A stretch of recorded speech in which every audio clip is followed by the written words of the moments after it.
So hello guys, लेकर आ गया हूँ एक और ब्रांड न्यू मानवा जो कि आपको बेहद पसंद आने वाला है। और मैं बिल्कुल भी मजाक नहीं कर रहा हूँ, इसकी कहानी बहुत इंटरेस्टिंग होने वाली है। कहानी की शुरुआत में हम कुछ मॉन्स्टर्स को देखते हैं जिन्हें गिल्ड मेंबर्स हराने का ट्राई कर रहे थे, मगर इसका फायदा नहीं होता। तभी वहाँ पे एंट्री होती है हंटर्स के हंटर, जिसका नाम सिनबेक है। वो सिर्फ एक ही अटैक में मॉन्स्टर को खत्म कर देते हैं। ये नजारा देखकर बच्चे रिकॉर्ड करते हुए कहते हैं, मैंने ऐसे महान हंटर को पहली बार देखा है। दूसरी तरफ यही वीडियो संयुक्त देखते हुए सोचता है, क्या फायदा हंटर्स का हंटर होने का, जब वो अपने बेटे के ग्रेजुएशन सेरेमनी में आ भी ना पाए। तभी उसका दोस्त आता हुआ पूछता है, सैन्युक तुम अकेले क्यों खड़े हो, तुम्हारे पेरेंट्स कहाँ पर है? जिस पे वो कहता है, मेरे पेरेंट्स तो बिजी है। ये सुनकर उसका दोस्त बोलता है, फिर तो मेरी और मेरी फैमिली के फोटो ले सकते हो। तब दुखी मन से सैन्युक उनकी फोटो लेता है और अपने घर आते हुए सोचता है, मेरे डैड बहुत ही बिजी रहते हैं। और रही बात मेरी मॉम की, वो मेरी बहन की देखभाल कर रही है जो पिछले 12 साल से कोमा में है। फिर वो पूछता है, मॉम आप मेरे ग्रेजुएशन सेरेमनी में क्यों नहीं आई? जिस पे मॉम कहती है, तुम्हें तो इसका रीजन पहले से ही पता है।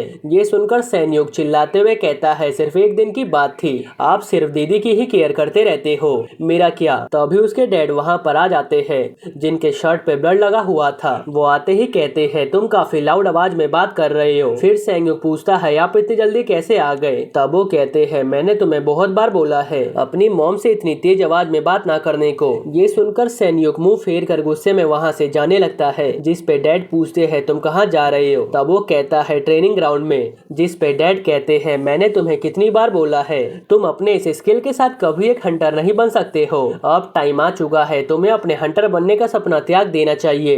ये सुनकर वो गुस्से में घर से निकल जाता है और ट्रेनिंग ग्राउंड के ओनर, जो कि अभी हंटर है, उसके ऊपर अपना गुस्सा निकालने लगता है। उसका ये गुस्सा देख कर ली कहता है, आज तुम काफी इंटेंस फाइट कर रहे हो। सैन्युक ली के स्वॉर्ड को मार के जल्दी से पीछे हटा देता है और अपने चेन से उसके हाथों को बांध देता है, मगर ली सिर्फ एक ही स्लैश में उसके चेन को तोड़ देता है। ये देखकर सैन्युक काफी ज्यादा शॉक्ड हो जाता है और जमीन पे लेट जाता है। तब ली उसके पास जाते हुए कहता है, तुमने अच्छा काम किया, आज तुम मुझे हरा ही चुके थे। अगर तुम्हारा चेन वीक नहीं होता तो क्यों ना तुम अपने पावर का यूज करना बंद कर दो। उसके बाद ली उसे नूडल्स खिलाने ले जाता है। तब वो कहता है, मुझे तुम्हारे पैसों से नूडल्स खाने में अच्छा नहीं लग रहा है, तुम्हारे पास तो फाइनेंशियल प्रॉब्लम चल रही है, चलो इसके बाद वापस से फाइट करते हैं। जिस पे ली कहता है, तुम अपने आप को इतना ट्रेन मत करो, वैसे भी तुम्हारा हंटर एग्जाम कब का खत्म हो चुका है, तुम्हें हल्का ब्रेक ले लेना चाहिए। ये सुनकर सैन्युक गुस्से में कहता है, बाकी के स्टूडेंट के पास फायर की, वाटर की, विंड की और भी कमाल कमाल के पावर थे, मगर मेरे स्किल्स इतने घटिया है कि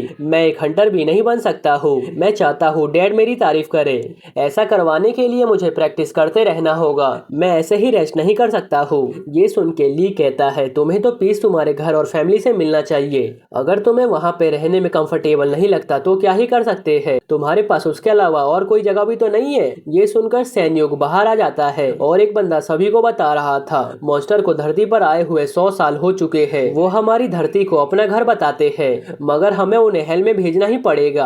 ये जगह हमारी है और हम ही इसे प्रोटेक्ट करेंगे। इतने में ही सैन्युक के फोन में एक मैसेज आता है, जहाँ उसे पता लगता है एग्जाम में वो फेल हो चुका है। ये देखकर वो अपने फोन को फेंक देता है और चिल्लाते हुए कहता है, ये जगह मेरे लिए किसी हेल से कम नहीं है, अब तुम सब मुझे जहाँ भेजना चाहते हो। ये सब सुनकर सभी लोग उसे देखने लगते हैं। तब सैन्युक अपने गुस्से को शांत करके वहीं पे बैठ जाता है। तभी फोन पे उसकी मॉम का कॉल आता है। ये देखकर वो फोन को उठाते हुए रिसीव करता है और जल्दी से घर भाग कर जाता है, जहाँ उसे पता लगता है उसकी बहन कोमा से बाहर आ चुकी है। डॉक्टर बताते हैं ये 12 साल से कोमा में थी, मगर इसकी कंडीशन काफी सही लग रही है। तब मॉम रोते हुए कहती है, सैन्युक अपनी बहन को हेलो कहो, तुम्हारी बहन अभी काफी चिंता में होगी, इसीलिए हमें उसके पास रहना चाहिए। क्या तुम मेरे साथ इसका ध्यान रख सकते हो? जब मैं रेस्ट करूंगी तब तुम इसकी देखभाल करना। ये सुनकर सैन्युक गुस्से में कहता है, मुझे भी बहुत काम होते हैं, मैं अब ग्रेजुएट हो गया हूँ, इसका मतलब ये नहीं है कि मेरे पास फ्री टाइम है। ये सुनकर मॉम कहती है, मगर ये तुम्हारी बहन है।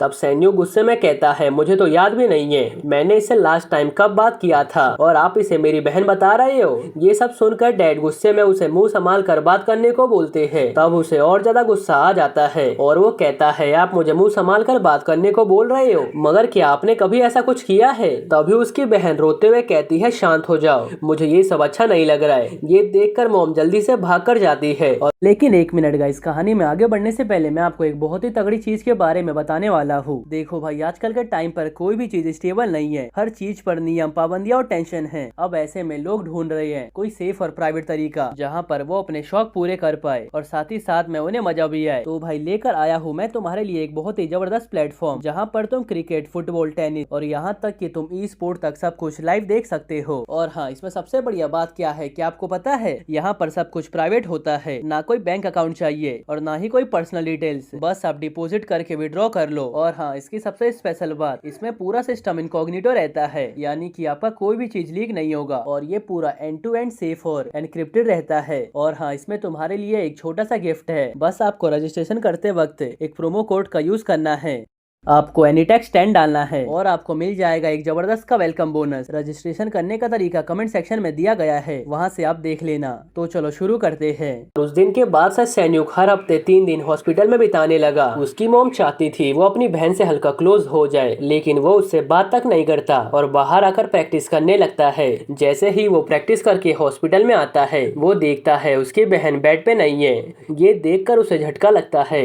वो विंडो ओपन करके जल्दी से बाहर देखता है, जहां उसे अपनी बहन एक डेस्क पे बैठी दिखती है। उसकी बहन का नाम जूही है। वो उससे पूछता है, अच्छा तो तुम यहाँ पे, मैंने तुम्हें कहाँ कहाँ नहीं ढूंढा।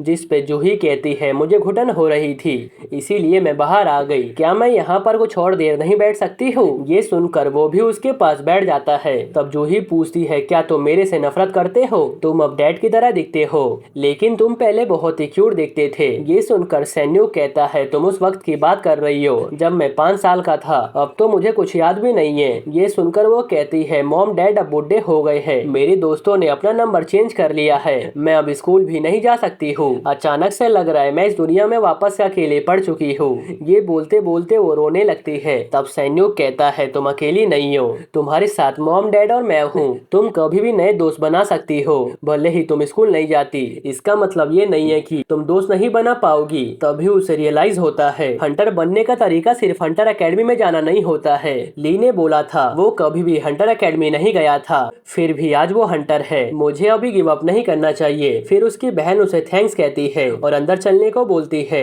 तभी सैनिक उससे पूछता है, तुम यहाँ पर व्हीलचेयर के बिना कैसे आई? तभी जूही हवा में उड़ने लगती है और बताती है, जब मैं कोमा में थी तब मैं फेरी वर्ल्ड में गई थी, मैंने ये सब वहीं पे सीखा है। ये सुनकर उसे अपने और अपनी बहन के बीच का गैप दिखने लगता है। अब हम पास्ट का सीन देखते हैं, जहाँ सैनिक और जूही मिट्टी में खेल रहे थे। इतने में ही उनकी मॉम आ जाती है। उनकी ये हालत देखकर वो उन्हें घर ले जाती है, उन्हें घिस घिस के नहलाती है, खाना खिलाती है। जूही सोने से पहले सोचती है, कल मैं कौन सा गेम खेलूंगी। जैसे ही वो सोती है, उसके सपने में फेरी आ जाती है, जो उससे कहती है, हेलो दोस्त, तुम्हें मेरे वर्ल्ड वालों ने चुना है, क्या तुम मेरे साथ जाकर वर्ल्ड को बचाना चाहोगी? ये सुनकर वो उसके साथ चली जाती है। वो फेरी वर्ल्ड में 6 महीने तक थी, मगर कोमा में चली गई थी। प्रेजेंट में हम देखते हैं कुछ ऑफिसर जूही के हाथ में एक ब्रेसलेट पहना देते हैं, जिससे उसका पावर सील हो जाए, मगर ऐसा नहीं होता। तब वो पूछती है, जूही तुमने फेरी वर्ल्ड में क्या किया? जिसपे वो कहती है, फेरी वर्ल्ड में मुझे फेरी ने सिखाया है मैजिक यूज कैसे करते हैं और काफी सारा नॉलेज दिया है,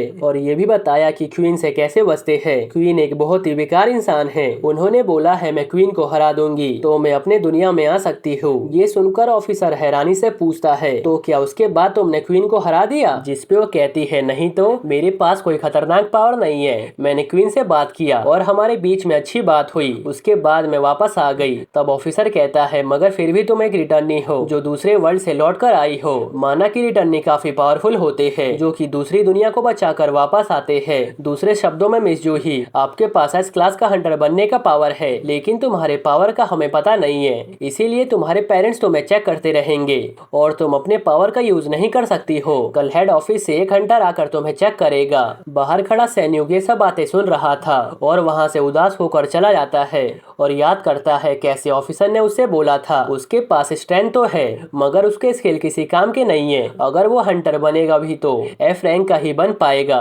इस बात को याद करके वो एक जगह पर बैठ जाता है। तभी जूही उसके पास आते हुए पूछती है, तुम सरप्राइज हो गए ना, तुम्हें मेरे पावर से डरने की कोई भी जरूरत नहीं है। तभी सैन्यू कहता है, यहाँ से चली जाओ, मुझे अभी अकेला रहना है।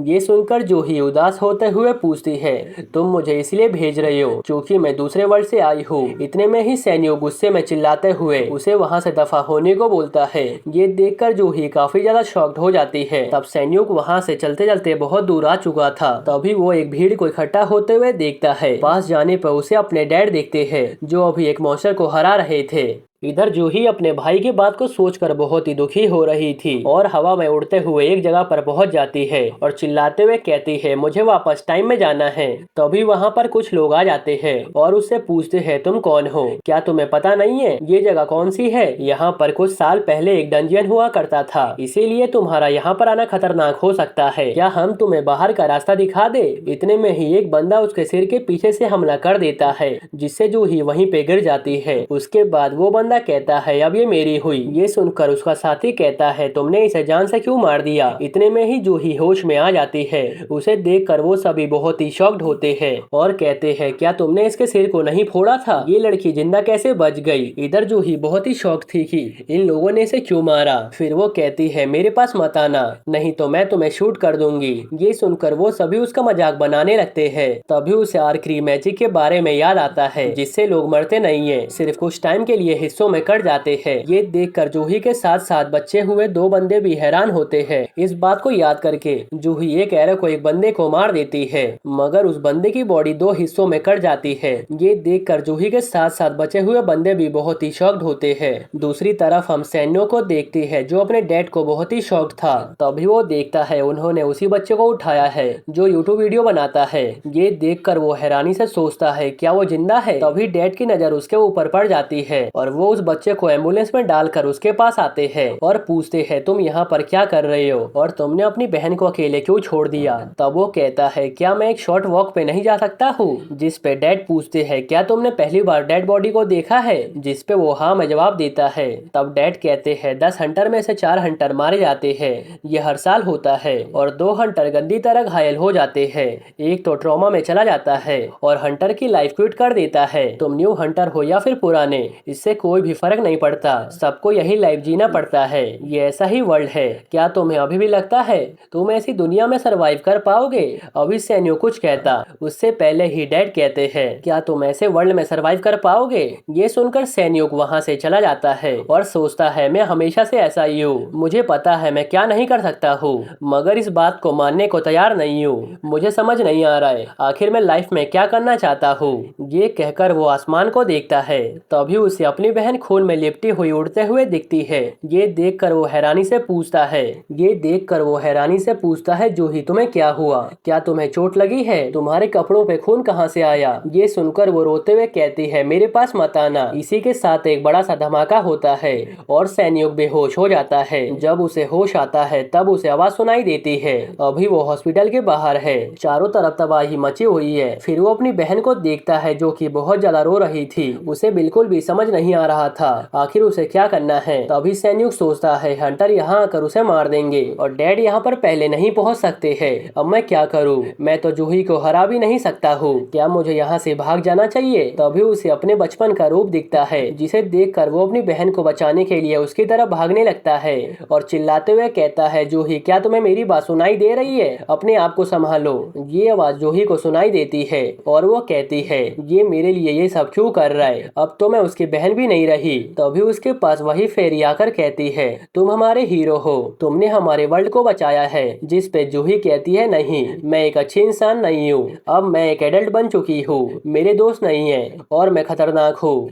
मैंने एक इंसान को भी मार दिया है। तब वो कहती है, ऐसा नहीं है, अगर ऐसा होता तो तुम्हें बचाने के लिए कोई अपनी जान को बाजी पे क्यों लगाता? जूही तुम उस दुनिया में लौट जाओ जहाँ तुम्हें होना चाहिए। ये कहने के साथ ही वो होश में आती है जहाँ सैनिक उसे गले लगाता है। तभी एक बंदा कार से बाहर आते हुए पूछता है, क्या तुमने उस लड़के को देखा? जिस पे उसकी साथी कहती है, नहीं। अब हम देखते हैं यही हादसा सभी न्यूज चैनल पे दिखाया जा रहा था। ऐसे ही कुछ दिन बीत जाते हैं और जूही को जेल में बंद किया गया था। तभी पुलिस आकर उसे ले जाती है जहां पर वो याद करती है कैसे उसकी मॉम उसके लिए रो रही थी। तभी उसे उसके डैड के पास ले जाया जाता है जहां पर वो अपने डैड को सॉरी कहने लगती है। इतने में ही डैड कहते हैं, तुम्हें आज बेल दिला देंगे। तुम्हें वो लेडी याद है जिसे मैं कुछ दिन पहले लेकर आया था? वो एक माइंड रीडर है, उसने तुम्हारी मेमोरीज को देखकर बताया। उन लड़कों ने सबसे पहले तुम्हारे ऊपर अटैक किया था, उसके बाद तुमने अपनी जान को बचाने के लिए उनके ऊपर हमला किया। लॉ के हिसाब से तुम्हारा ये करना कोई भी गलत काम नहीं था,